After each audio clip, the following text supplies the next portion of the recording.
కమ్మ కాపుల deadly combination Jagan ఇంటికి పంపిందని మాజీ ఎంపీ ఉండవల్లి అన్నారు. కసి పట్టుదల వల్లే చంద్రబాబు మరోసారి అధికారంలోకి వచ్చారు. బాబుపై జగన్ కక్ష సాధింపు చర్యలు చేసినట్లు ప్రజలు నమ్మారు. మద్య నిషేధం హామీ విస్మరణ కూడా ఆయనపై వ్యతిరేకతను వచ్చేలా చేసింది. వైసీపీ నేతలు బూతులు మాట్లాడడం మానుకోవాలి. అలాంటి వారికి కొంతమంది ఆ పార్టీకి దూరమయ్యారని అనిపిస్తుందని పేర్కొన్నారు. అంటే వదిలేస్తారా? ఇప్పుడు అన్యాయంగా వచ్చి పెట్టాడు అని చెప్పి ఎంత గొడవ చేసినా వదులుతారా? సిబిఐ అప్ చెప్తే న్యాయం జరుగుతుంది కదా. వీళ్ళు ముందు ఉన్నటువంటి ఆఫీసర్ని తప్పిస్తే స్టేట్ గవర్నమెంట్ని తప్పించి సిబిఐకి వెళ్ళాలి. అలా పెట్టినందుకు ఏడవలసింది ఎవరో రూలింగ్ పార్టీ వాళ్ళు ఏడవాలి. మా మీద నమ్మకం లేదని. విచిత్రంగా ఈయన పార్టీ వాళ్ళు మరి ఏముందో వీళ్ళకి బీజేపీకి అప్పుడు సంబంధాలు ఏంటో నాకు తెలియదు కానీ వీళ్ళు తిట్టేశారు మొత్తం. అసలు నన్ను తిట్టకుండా రాజమండ్రి నుంచి వెళ్ళిన వాడు ఎవడలేడు. వచ్చిన వాళ్ళు అందరూ తిట్టడం ఏంటో నాకు అర్థం అవ్వాలి. నేను ఏమన్నా అందులో చంద్రబాబు నాయుడు గారు ఇది చేశాడు కాబట్టి ఆయన ఏమని చేయండినో అలాంటిది ఏదో పెడితే అర్థం ఉంది. ఆయనే తీసుకున్నాడు, మళ్ళీ వకాలతో ఆయనే వేశాడు. ఇంకెవరూ తీసుకోవాలిగా నోటీసులు, ఎవరు నోటీసులు తీసుకోవాలి. అడ్రస్ నాట్ అవైలబుల్ అని అలా తప్పించుకున్నారు. ఈయనకు ఒకరికి నోటీస్ వెళ్ళింది, అచ్చెన్నాయుడు గారికి తీసుకున్నాడు ఆయన, కానీ వకాలతో ఇలా. చంద్రబాబు నాయుడు గారు వకాలతో కూడా వేశాడు. వకాలతో వేశారు కాబట్టి మళ్ళీ వచ్చినప్పుడు అవుతుంది.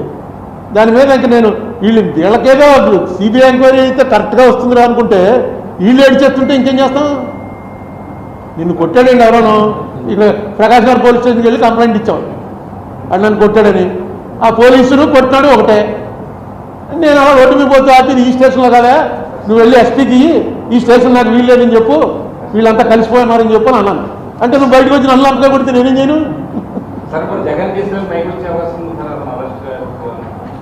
జగన్ కేసులు పైనే ఉన్నాయి, పైకి వచ్చే అవకాశం ఉంది. అరెస్ట్ ఉండదండి. ఇంకా చాలామందికి ఉన్నటువంటి ఒక ఇదేంటంటే అరెస్టులు ఎప్పుడు చేస్తారు? రిమాండ్ ప్రిజనర్స్ ఉంటారు, కన్విక్షను. రిమాండ్ ఎప్పుడు ఇస్తారంటే ఈయన బయట ఉంటే సాక్షుల్ని ప్రభావితం చేస్తాడని అర్థం. అది ఛార్జ్షీట్ వేసేవరకే. ఇప్పుడు ఛార్జ్షీట్లు అన్నీ వేసేశారు కాబట్టి ఇంకా ఆయన్ని సాక్షుల్ని ప్రభావితం చేయటం ఉండదు. తీర్పు రావాలి. తీర్పులో కన్విక్షన్ వచ్చిందనుకో, ఆయన కన్విక్షన్ వస్తే హైకోర్టుకి అప్పీల్ చేసుకుంటాడు. అప్పుడు కూడా జైలుకి వెళ్ళాడు. హైకోర్టులో ఎన్నేళ్ళు నడుస్తుందో ఎవరికి తెలియదు. హైకోర్టులో కూడా దాన్ని కన్ఫర్మ్ చేశారనుకో, సుప్రీంకోర్టుకి అప్పీల్ చేస్తాడు. అదేన్నేళ్ళు నడుస్తుందో తెలియదు.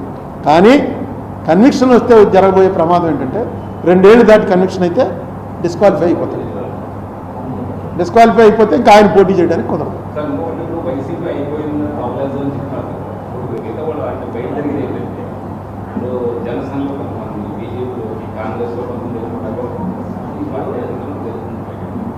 పోతాను కాదు. మీకు ఒకటే తెలుసుకోండి, ఈవేళ ఉన్నటువంటి రాజకీయ పరిస్థితుల్లో లీడర్స్ తోటి జనం లేరు.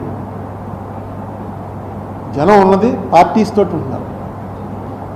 ఆ పార్టీలో లీడర్ ఈ పార్టీకి మారినా, ఈ పార్టీ లీడర్ ఆ పార్టీకి మారినా, ఆఖరి నిమిషంలో ఇటేపు నుంచి అటేపు వెళ్ళిపోయినా అక్కడ వేవే మారట్లా. ఇదేంటారు నిన్నటి వరకు జగన్మోహన్ రెడ్డిని పొగుడుకుంటూ వెనకాల తిరిగినవాడు ఈవేళ సడన్గా వచ్చేసి నేనే టీడీపీ అంటున్నాడని ఎప్పుడో చోట్ల చూస్తే చంద్రబాబు నాయుడు మొహం, పవన్ కళ్యాణ్ మొహం, ఇక్కడ జగన్మోహన్ రెడ్డి మొహం.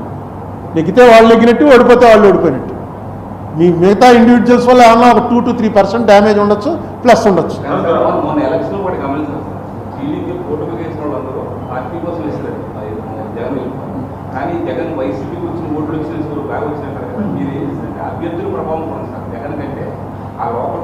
అదే ఈ థీరీలో కరెక్ట్. ఇది ఈ థీరీ ప్రూవ్ చేయలేని థీరీ. కేసీఆర్ని అదేగా అన్నారు, అభ్యర్థులు మార్చుంటే నెగ్గును, మార్చలేదు కాబట్టి ఓడిపోయాడు. ఇది ఏది కూడా ప్రూవ్ చేయలేని థీరీ. అయిపోయిన తర్వాతే చెప్తారనమాట. కానీ ఒకటి మాత్రం, మొన్న ఇది జగన్మోహన్ రెడ్డిని దించటమే ఈ ఎలక్షను, ఇంకా మిగతావన్నీ పక్కనెట్టండి, జగన్మోహన్ రెడ్డిని దించటమే ఈ ఎలక్షను అని ప్రజల్లో ఆలోచన మార్చిన వాడు మాత్రం పవన్ కళ్యాణ్. ఎందుకంటే వాడు బీజేపీ ఎలియన్స్లో ఉంటూ వాళ్ళతో కన్సల్ట్ చేయకుండా ఇక్కడికి వచ్చి జైలు దగ్గర ఆయన ప్రకటించాడు.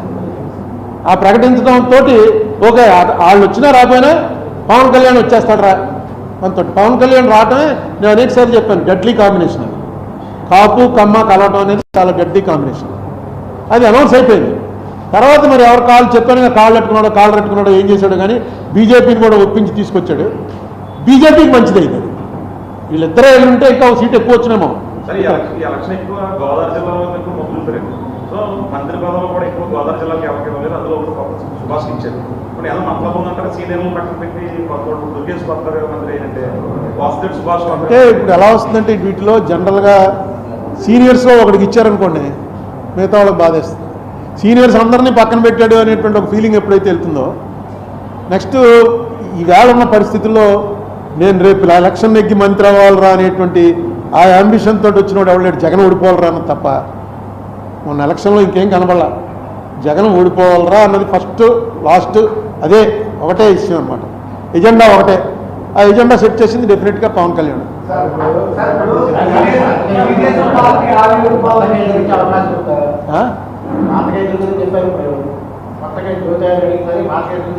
కొత్త కేసులు ఎందుకు పెట్టరు?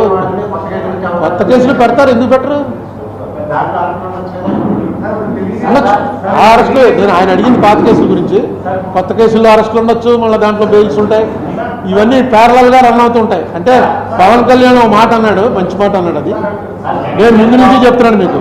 నేను మన రాజమండ్రిలో అనేకసార్లు చెప్పాను, పొలిటీషియన్స్ని అరెస్ట్ చేయొద్దు, పొలిటీషియన్స్ని వాళ్ళ ఆస్తులన్నీ జప్తు చేయండి అని తిరగడానికి వీలు లేకుండా చేయండి. జైలుకి వెళ్ళాడో వాడి పాయింట్లు. చంద్రబాబు నాయుడు జైలుకి వెళ్ళిన రోజున మనం